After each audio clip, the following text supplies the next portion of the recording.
Good day, class, and welcome back to another discussion here for our Physics 1, General Physics. Wherein for today, we will be actually continuing on our discussion regarding work and energy. Although this may be a separate topic regarding that, uh, this topic is actually related to our latest discussion regarding work, energy, and work energy theorem.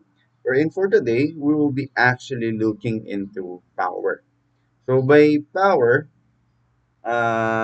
yun nga, sabi ko kanina, hindi ito sobrang hiwalay or this is not actually a separate topic for our discussion of work and power. But as you may have noticed in our definition of power, there is actually a time ambiguity regarding the definition of work.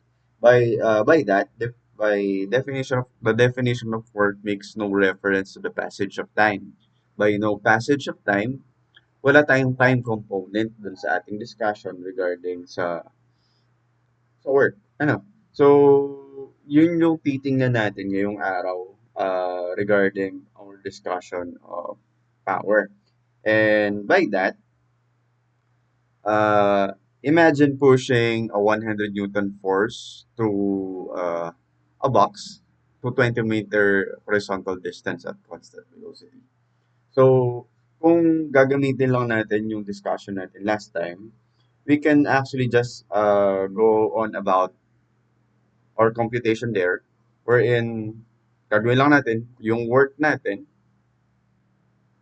is just that force, wherein we have there 100 Newton, and we just need to multiply that to our S, which is actually 20 meters. So, ganun lang yung ginagawa natin for the past meetings, wherein we just need to calculate for that value of work.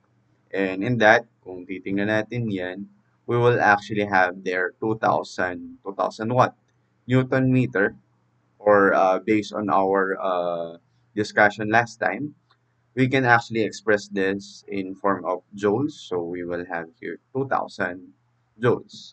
So that is our work. Sinasabi lang natin dyan, during that push, we are exerting 2,000 joules, which is actually also an amount of energy. Okay? So in that, gaano katagal mo ginamit yung 2,000 joules na yun? Pwede niyong isipin yun. So, ano yung time component ng 2,000 joules na yun? In 1 second ba, na-release ko na yung 2,000 joules na yun? In 10 seconds ba, ganun yung nangyari? Kumbaga, kung makikita nyo doon, class, no matter how long the action is done, the work done is the same. So, kahit sabihin mo na yung 100 Newton force in 20 meters ay ginawa mo ng 15 minutes, ng 10 minutes, ng 1 second or 2 second.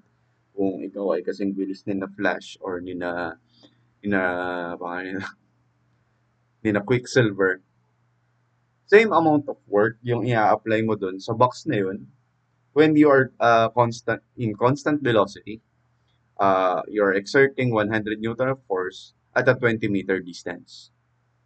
So, in that, the swift or the quickness of work done is not included in this. That is why we have this discussion or this another physical quantity we call power. So, by power, this is actually the rate at which work is done. Pwede nyo dagdag dun sa definition na yan. The time rate at which work is done, it is another scalar property. So, by another scalar property, hindi natin kailangan ng direction dito. Wala tayong specified na direction for power. So, in that, by definition or by formula, the average power is the change of work over the change in time. Or we can simply just divide the amount of work that we done uh, by the length of time that we exerted that work. So yun yung tinatawag nating power. Okay? So by definition, yun nga sinasabi natin, power is the work done over the change in time. So we can actually just also include this instantaneous power, but I think kulang yung math natin para dun sa part na yun because it utilizes limits. So hindi natin makukompute yun dito. So units of power. By units of power, we have the SI unit of power, which is watt. It is named after James Watt. And 1 watt is actually 1 joules per second. So, makikita nyo dyan, andyan yung work component natin, yung joules. And andyan yung ating time component, which is second. Okay. So, another unit that we need to consider regarding watt, kasi familiar kayo dyan sa watt na yan, lagi nyo yung naririnig. At usually, pag naririnig nyo yung watt na yan, yung kilowatt na yan, or kung ano man yan, yung watt, sumasakit yung ulo ng mga nanay niyo. But in any case, mamaya natin pag-usapan yun. So, British system also use this unit of power, which is what is called horsepower. For those na gumagamit ng sasakyan, naririnig nyo to usually. And 1 horsepower is equivalent to 746 watts. Or that means that it is equal to 746 joules per second. Ibig sabihin kung ikaw ay gumagamit ng ng 1 horsepower na air conditioner, gumagamit 'yon ng 746 watts per second. Okay? So, yun yung tinatawag nating horsepower. At yung iba naman dyan, may mga motor, naririnig nyo yun, meron tayong mga 100cc na mga motor. And usually, this 100cc motorcycle equates to a certain power na meron yung motor nyo, which is actually 7 to 12 horsepower. So, by 7 to 12 horsepower, ibig sabihin, yung motor gumagamit siya ng ganong karaming joules per second. So, you just need to multiply that 746 with 7. Sa minimum tayo. So, this will be 42, this will be 28, 32, then 49, 52. Ibig sabihin, yung motor natin, it uses 5,222 joules per second. So, medyo quick yung computations natin. Kung mali yung compute ko ulit, pakisabi lang ulit sa akin. So, that is our units of power. And another unit na pwede tayong magkaroon ng misconception due to misuse of terminology ay yung kababanggit ko kanina, yung regarding sa kilowatt hour. By kilowatt hour or kWh, kilowatt hour is the usual commercial unit of electrical energy, which is some of us may refer as power, but that is not actually correct. Uh, because kilowatt hour is not power. Bakit kaya hindi siya power? Kung titingnan nyo kasi sa class, ang sabi natin kilowatt hour. Let's say we have there 1 kilowatt hour. So, ibig sabihin yan, ang kilowatt hour, that is actually equal to, pag sinabi natin kilo, that is 10 raised to 3. Okay? Kilowatt. So, we have here 10 raised to 3 joules per second. Okay? And kung i-convert natin ng hour sa second, so alam natin ang 1 hour ay merong 60 minutes at ang 60 minutes ay merong 60 seconds. Kung i-multiply nyo yan ay magiging 3,600 seconds. Okay? And as you may see here, class, we can actually cancel out that second. That with this will give us 3.6 times 10 raised to 3 plus 4 minus 1, 6 joules, which is actually equal to 3.6 megajoules. Kung makikita nyo, joules yung ating kilowatt hour, ibig sabihin, hindi siya power. Kasi sabi natin kanina, pag pinag-usapan natin ang power ay the amount of work that is done in over a unit of time. which is hindi unit of time yung lumabas dito kasi magka-cancel out yung unit of time natin due to this unit mismo. Kilowatt is work or joules over second, and R is a time which you can convert to seconds. Magka-cancel out yung second natin and we will be left with joules. Meaning to say, kilowatt hour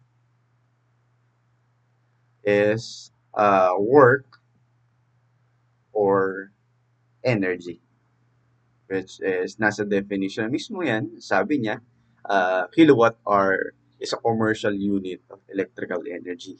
It is not power. Okay, so, paano yun magiging power? So, ang lumalabas lang doon ay kung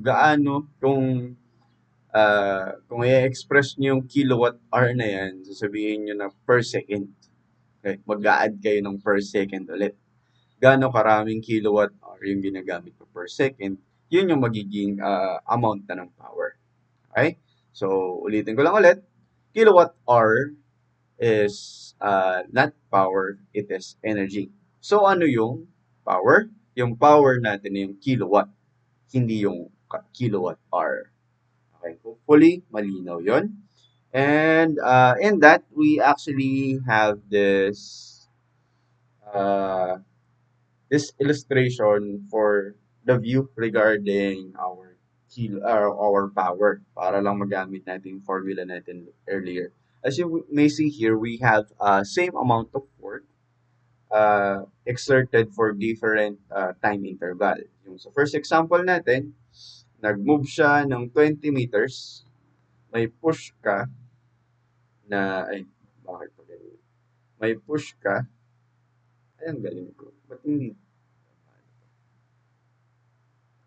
You have a push na may force ka dyan na 100 newtons. Tapos, meron kang displacement na 20 meters. Tapos, yung time na yon, yung movement na yan, ay equal sa 10 seconds. Okay? Dun sa isa namang scenario, same. We have force which is actually 100 newtons. Tapos, meron tayong horizontal displacement which is 20 meters. And ito naman, ang time interval naman dito ay 5 seconds.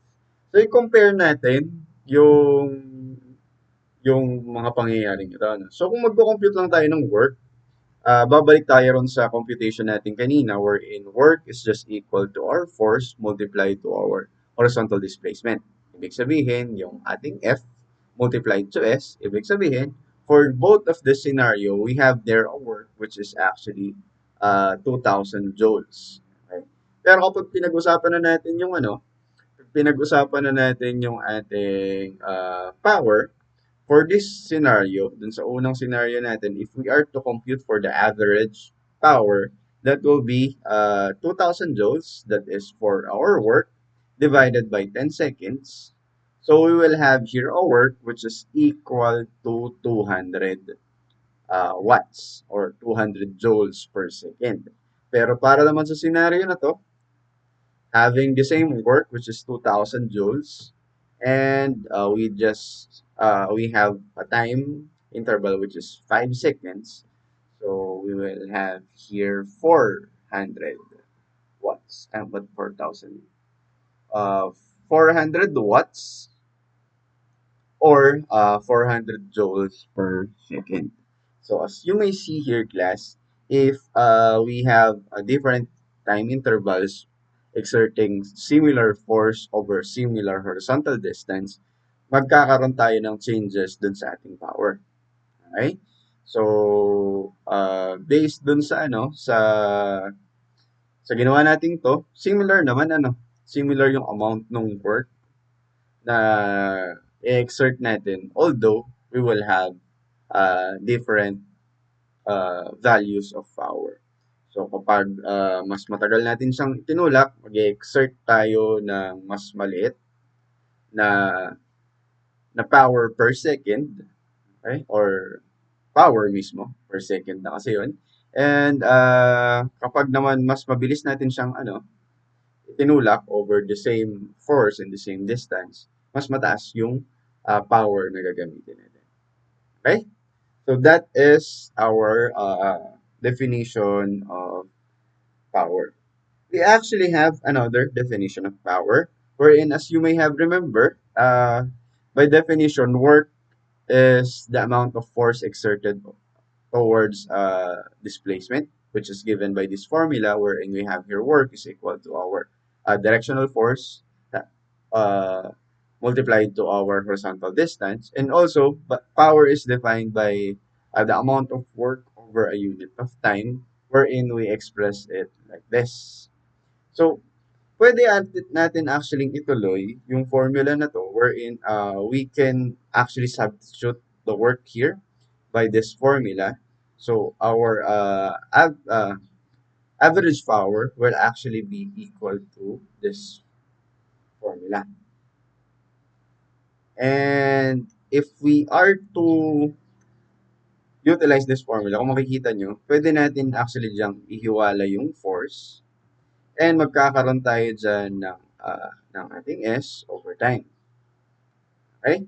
So kung mapapansin nyo to, class, kung aalalahan ninyo kung ano nga ba yung value ng S na yan, yung S na yan, kung maalala yun, yan ay displacement. Ibig sabihin, it is the change in X. Yan, kung maaalalahanin nyo. And by definition, change of X over change over time is actually just velocity. Meaning to say, we can actually express our power or our average power as force multiplied to a directional velocity. Okay? So that is one way of another way of how we can define power. It is the amount of force exerted to a velocity. Pero dapat parang work lang din siya, dapat similar sila ng direksyon. Okay? So that is another way of how we can define power. So, sir, sabi mo kanina, dapat parehas sila ng direksyon nung ating velocity. Paano kung hindi? Mag-a-apply din dito, class, yung sinasabi natin dun sa work, na kapag perpendicular yung force dun sa direction ng velocity natin, ang power natin dun ay magiging zero kasi walang magiging work dun. And kapag naka-angle naman siya to a certain tension, magkakaroon tayo doon nung ating utilization ng cosine function natin at saka nung theta natin. So, paano kapag opposite naman yung force at saka yung velocity? E di magkakaroon tayo ng negative value ng ating power. So, yun lang yung ating consideration din regarding dito sa ating power.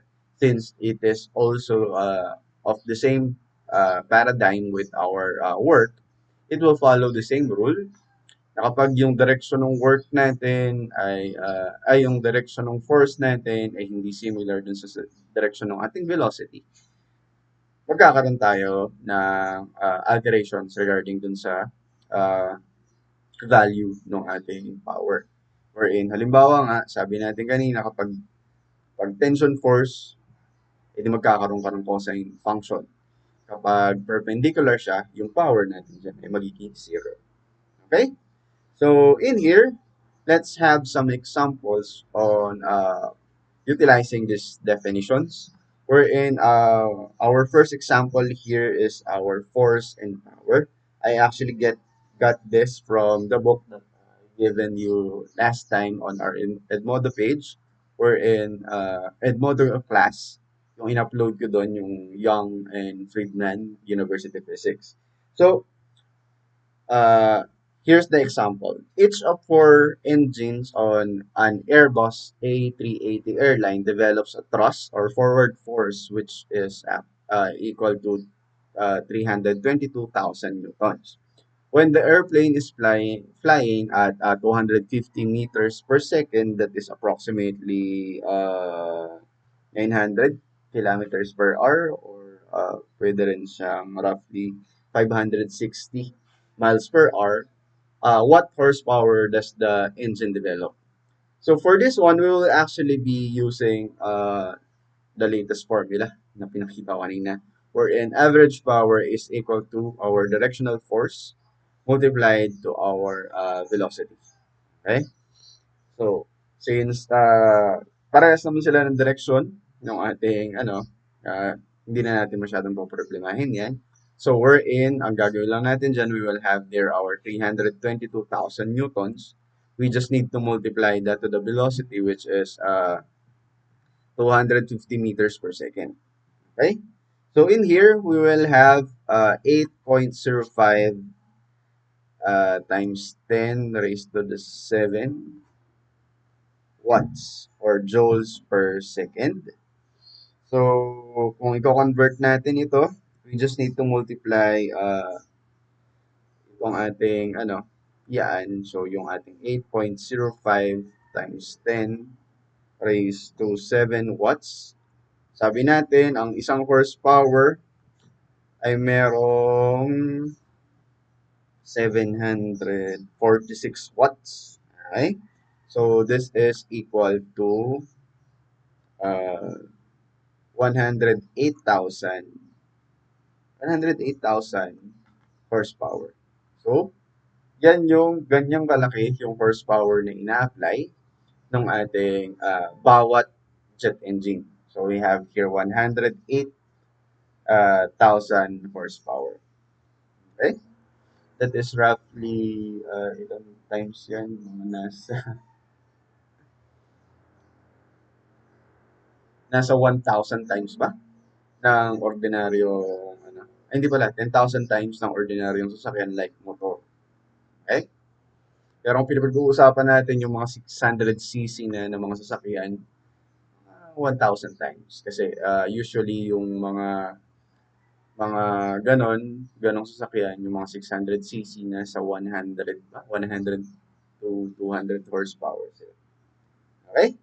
So, in that, we have that horsepower. So, kung gusto niyo class makuha yung kung anong force yung ina-apply nito, pwede niyo gamitin yung 250 meters per second. Ay, kung gusto niyo makuha kung gaano kalaking work yung ina-apply niya per second, pwede niyo actually siyang i-divide per second, which is, yan na rin naman yung work na yun. Yung ating 8.05 times 10 raised to 7 Newton meter or joules. Okay? So, yun yung ating force and power.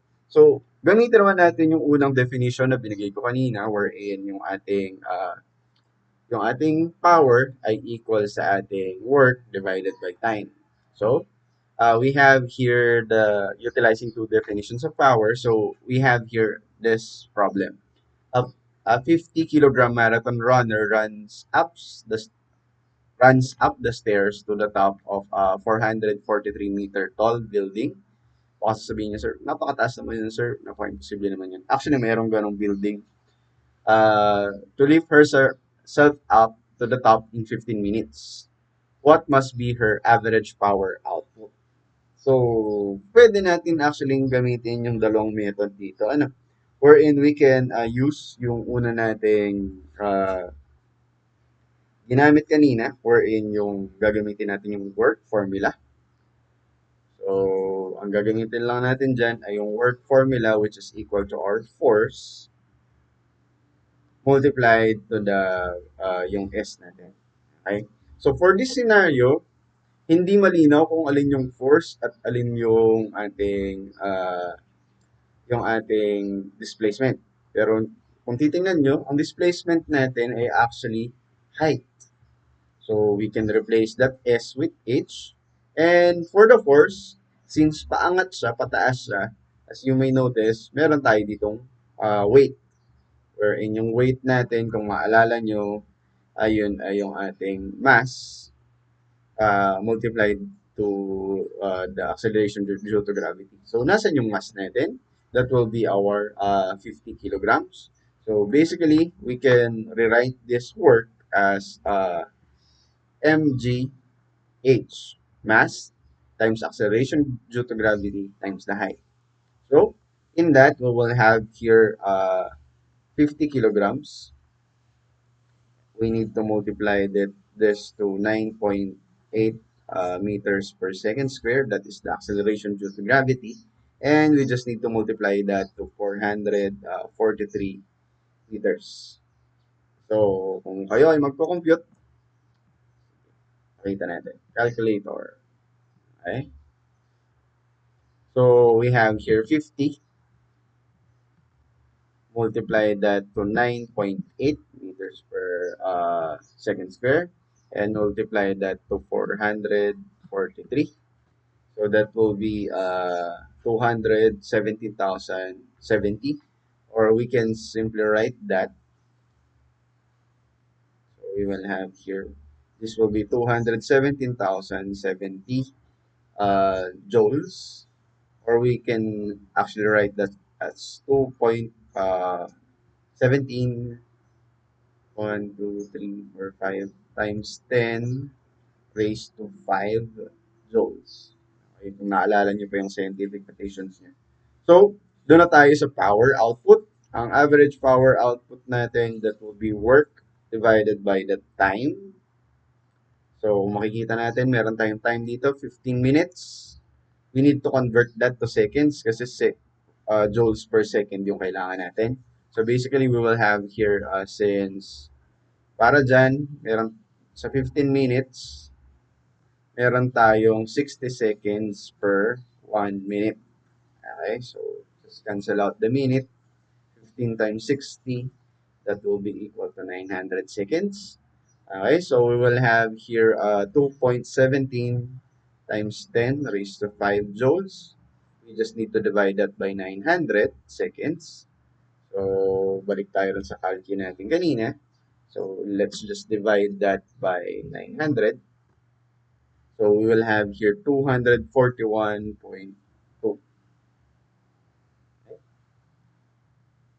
We'll have here 241.1 lang yun. So, since 3 lang yung ating significant digits, i-retain natin yan. So, we will have here 241 watts. Kung gusto nyo siyang convert, walang problema. That will be 0.241 kilowatt, which is actually equal to 0.323 horsepower. Okay? So, bali, ginamit ko lang dyan ulit yung, yung 746 natin para makuha yung horsepower. Okay. So, we have here, kahit naman mag-end na tayo dito, so kasi hindi naman inasa atin na i-convert pa natin yung ating na-compute. So, we have here 241. So, that is our first method. So, the runner have an average power output of 241 watts. So, how about the second method? So, by the second method, ang pwede natin gawin dyan ay i-utilize natin yung formula natin kanina na ang ating average power ay equal dun sa ating force multiplied by our average velocity. So, by average velocity, paano natin yung kukunin? Gagawin lang natin dyan yung ating 433. Divide lang natin nung kung ilang seconds ito para makuha natin yung meters per second. So, get our average velocity. Nga ba dyan ko isusulat? So, we can get our average velocity, which is equal to our 443 divided by 900 seconds. Meters ito na. Seconds para makuha natin yung ating 0.492 meters per second yata ito. Okay. Based dun sa calculation dito. And pwede na natin yung gamitin. So ano yung force natin dito? Ganun lang ulit. Weight lang ulit yung gagamitin natin. So we have their mass times the acceleration due to gravity. So we will have this formula wherein we will have the mg, the ab, or yung ating velocity. So in that, we will have their 50 kilograms multiplied to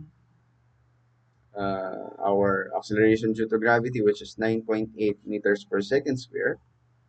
Multiply lang din natin yun dun sa ating average velocity. Pwede natin gawing ito, 443 over meters para hindi tayo agad nagkaroon ng ating yung ating rounding off para maiwasan natin yung rounding off error.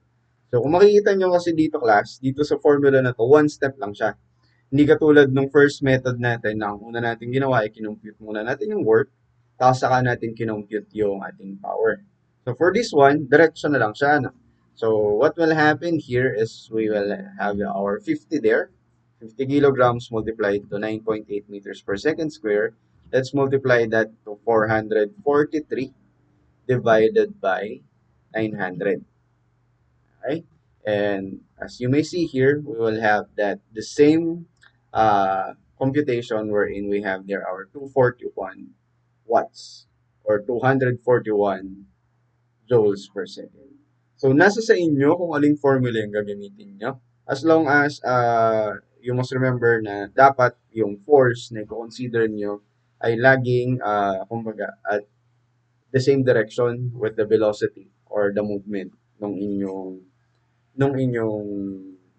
movement ng inyong object or ng exertion. Okay?